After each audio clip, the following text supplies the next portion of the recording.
Give me a hand. Okay. Hi, I'm Mandy. And I'm David. And we're Amanda Addams Auctions. I'm the auctioneer and valuer.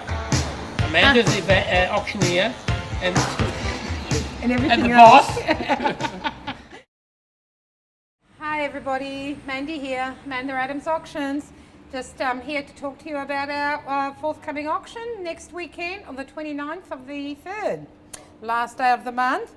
And I was looking at this cabinet thinking how much I love the nature of auctions. And one of the reasons why I love the nature of auctions is you never know what's going to be available for sale. If you look at this cabinet alone, it's quite indicative of the versatility, the eclectic nature of what is on offer for sale.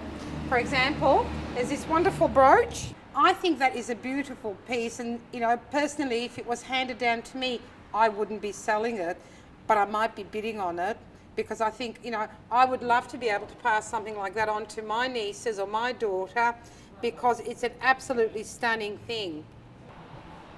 Good afternoon everyone, welcome to another Amanda Addams auction overview. And we've got a large collection of important art in the auction.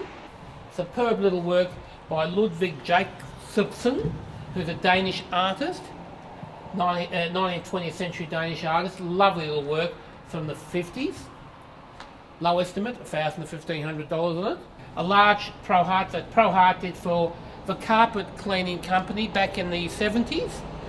And this is one of the works he presented to the company after he used to paint all the spaghetti and all the paint all over the carpets. Do you remember those from the TV ads? Stainmaster. Yeah, Stainmaster, that's the one. Thank you.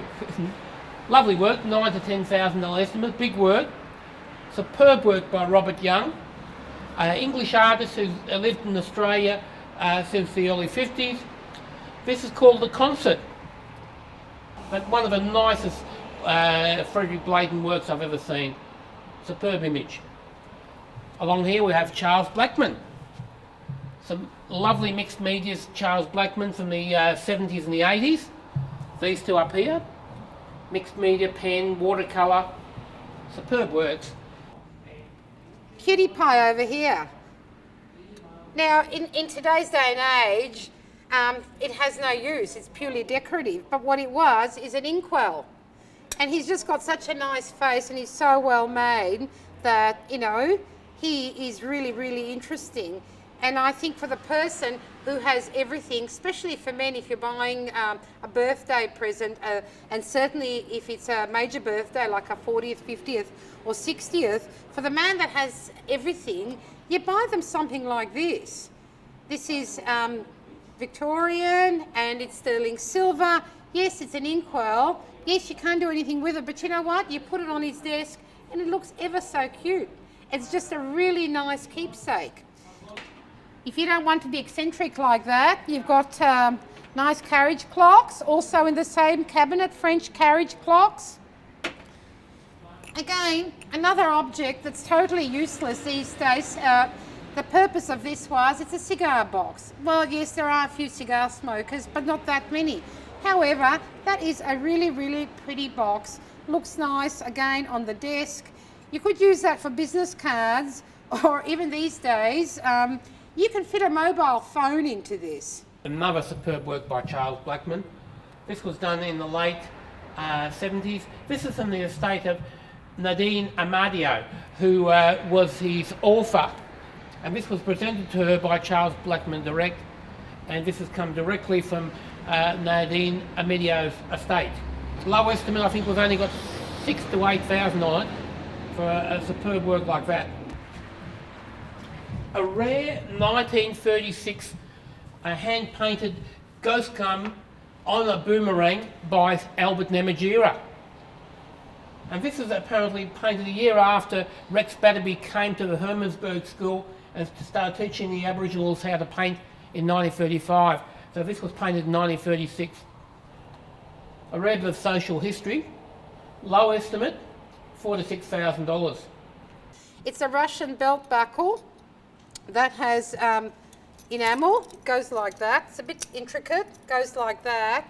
And this is the sabre that goes in the middle. That is a gorgeous buckle. But you know what? There's not many uses for a buckle, and a buckle would get lost. And this is really exquisite. Again, this is the sort of thing that you would buy for someone that has everything. I would have a jeweler put a bar across there and wear it as a brooch, because the other thing too is that you could attach that to scarves, put it on lapels, whatever. But I think that would be a lot nicer than the buckle that it was intended for. You won't ruin it. Of course, in the same cabinet again, there are figurines and vases and lamps, and there's earrings. There's even a Torah pointer. For those of you who don't know what a Torah pointer is, that the holy book, which is a Torah for the Hebrews, out of respect, they do not touch the script. They use a pointer to point to the words as they are reading, which is an interesting object. You don't have to have a use for it. It's just an interesting object that's nice to place on the desk or in the cabinet. It has a figural top. There's the pointer, which makes it ever so cute. So I just think it's another interesting item. Two very early works by Norman Lindsay, original drawings. This one's from 1931. The one next to it is also from about 1927.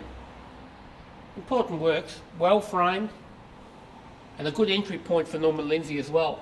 The estimates are low, $4,000 to $5,000 each for large pencils on paper. In this auction, there are eclectic items wherever you go across the room, and again it takes us back to the thing that I'm always saying, something for everybody. In this cabinet there is costume jewellery as well as gold and silver, and like the butterfly brooch with rubies and diamonds and sapphires. So it doesn't matter what your budget is, there's something there for you. Here's another interesting little dish, which is gorgeous. And it's just a little dish, nice to put on a dressing table or anywhere like that. But it's by a quality maker with a sterling silver rim. It's probably also Victorian. Just a cute thing. You know, instead of buying junk or things that we're over consuming that are currently made, buying something that is far too expensive to make these days makes more sense to me than to buy something that's throwaway. As far as perfumes and handbags and things like that go, I want to buy my own. I don't want people to buy them for me. But if somebody gave me a cute little dish like this, I would absolutely love it. If they gave me a Chanel bag, I would be really upset, because my theory would be that to pay for a Chanel bag, which is really expensive, I want to choose it. I don't want it chosen for me. But for something like this makes a really unique personal statement.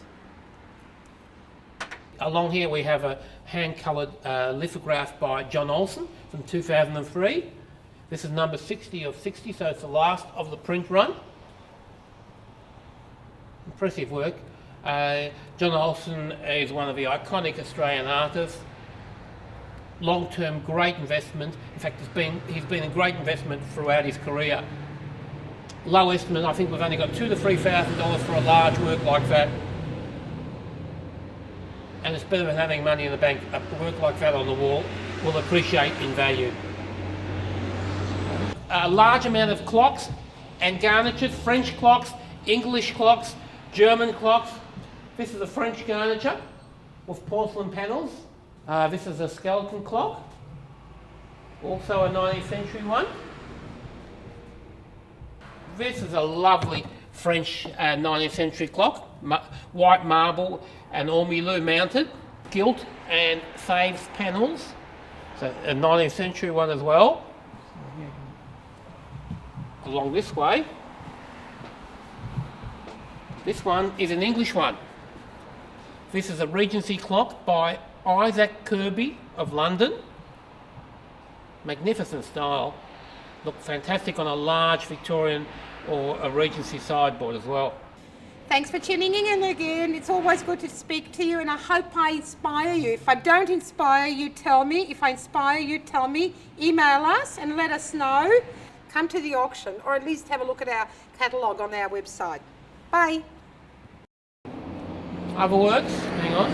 Let me have a look. Walk this way.